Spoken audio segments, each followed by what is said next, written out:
Hey guys, welcome back to my channel. I'm Tiffany and today's video is going to be the first tag video on my channel ever after what, like 7-8 years on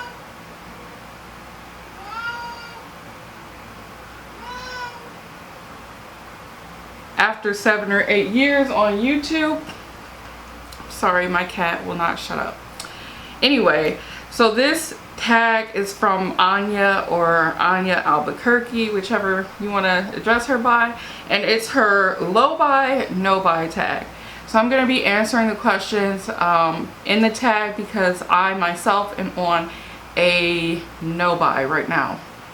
So the first question is, how long have you been on your low buy / no buy? I've been on my no buy since my birthday, which was May 29th, so June, July. It's been going on 3 months now. Question number 2, what motivated you to try a low buy or a no buy? So there were a couple people who motivated me. One was Angelica Nikvis. I can never pronounce her name right. Another that really motivated me was Hannah Louise Poston. She has a huge channel based around her year-long no buy, which I really loved. I think those were the 2 biggest influences. Watching Anya, I was also inspired by her. First it was a low buy and then a no buy. So those are a couple of people that I know of who were on low buys or no buys. Question number 3. Are there any YouTubers who motivated, inspire you on your low buy or no buy journey? I'd say the same people that I just named continue to motivate me to stay on my no buy. I might eventually revert it to a low buy instead of being on a no buy, as I learn more about my patterns of buying and kind of patterns of product usage. So yeah, the same people who inspired me to go on in the first place are still kind of helping to inspire me and keep me on track. Question number 4. What is a positive aspect that you've been experiencing in your low buy or no buy? Okay, so I think the positive thing about my no buy is that I've realized what products I have just entirely too much of and what products I really just don't need to buy any more of, no matter how badly I want them. Eyeshadow palettes is one of the things I definitely, absolutely, positively do not need to buy any more of.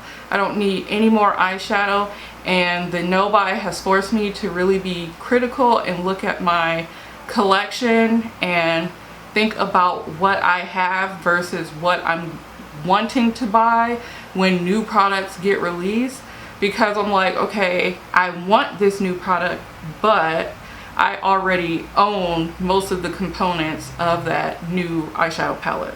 Okay, question number 5. What is a negative aspect that you've experienced in your low buy or no buy?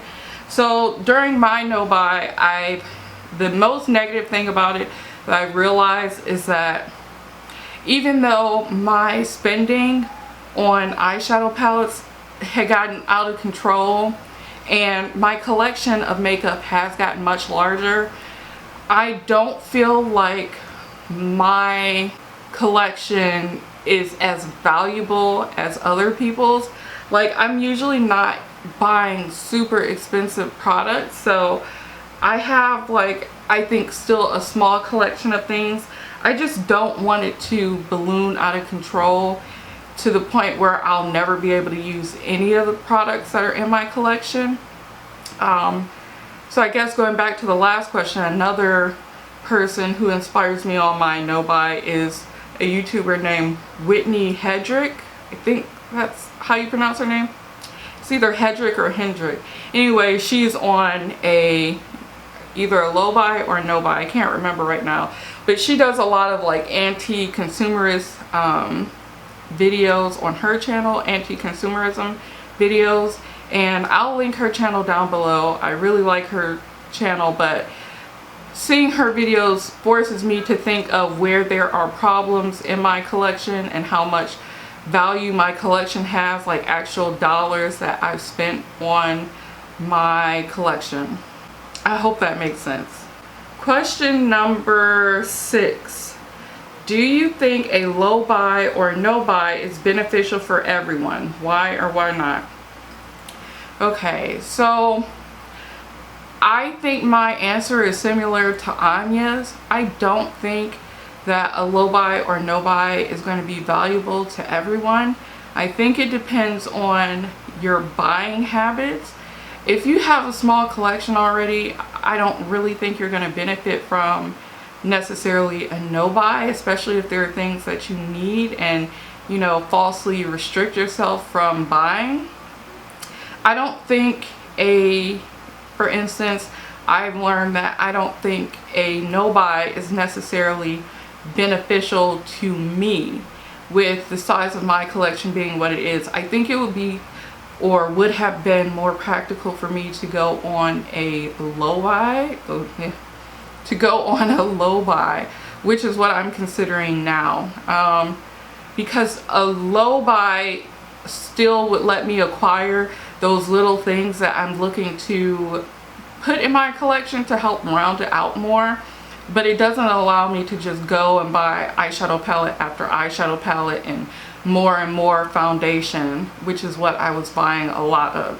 So I think it really just depends on the person, and you really need to sit back and consider which you need, a low buy versus a no buy, and take it from there. Okay, question 7. What is some advice that you have to people starting a low buy / no buy? I would say, first thing, do not watch, or if you have to, unsubscribe or unfollow those social media outlets that promote consumerism. On Instagram, I had to unfollow quite a few people and brands just because I don't want to be tempted to think about buying their products. Even on YouTube, there are some channels that I watch that were really heavy on reviews.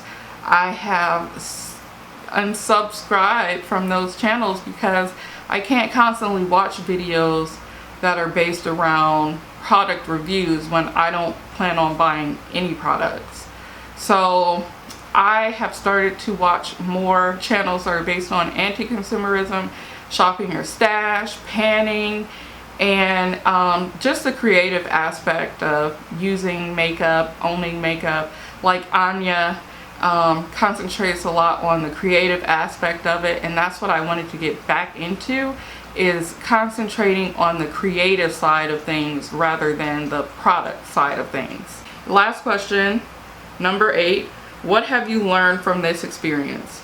The most important thing that I've learned from the experience is that I like the creative side of makeup more than I enjoy the consumption of the product. So using the product doesn't necessarily give me joy.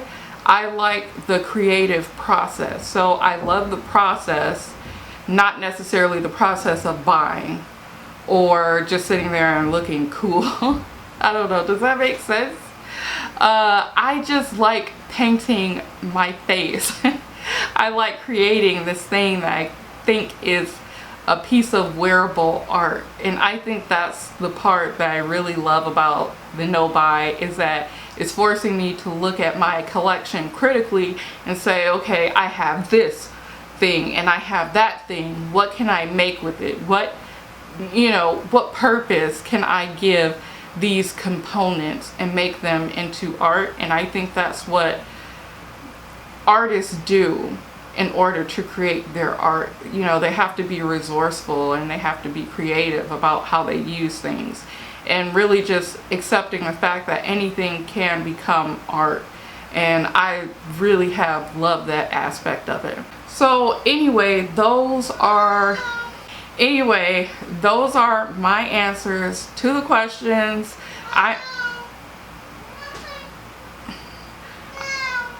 I'm going to link I'm going to link Anya's video down in the description box below. So if you're interested in doing her tag, you can do it as well. And I'm going to end this video and probably end my cat's life. I'm kidding. I'm not going to end her life, but I don't know why she's being so obnoxious today. I really apologize because some parts are going to be hard for me to edit her voice out. So anyway guys, I will see you later and hopefully you'll do the tag with us. Alright, see you soon.